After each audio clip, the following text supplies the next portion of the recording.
Welcome to our 2X School Management System. In this video, we will walk you through the process of adding a student. To begin, open the Student module from the sidebar and click on Student List.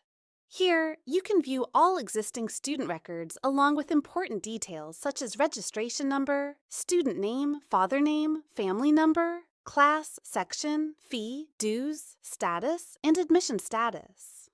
Now, to add a new student, click on the Add Student button at the top left of the screen.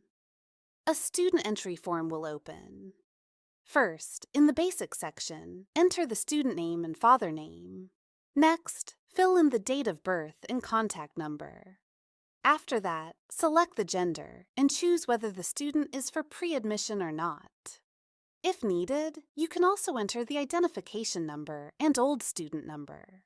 You may also enable the Create Login Account option if you want to generate login credentials for the student. Now, move to the Academic section. Here, select the student group if required, then choose the admission date. After that, select the class and section for the student. Once the class is selected, the class fee is filled automatically. If any fee concession is applicable, enter the discount value and also select the discount reason. Then select the admission type and add any remarks if needed. Once all the required details are entered, click the Save button.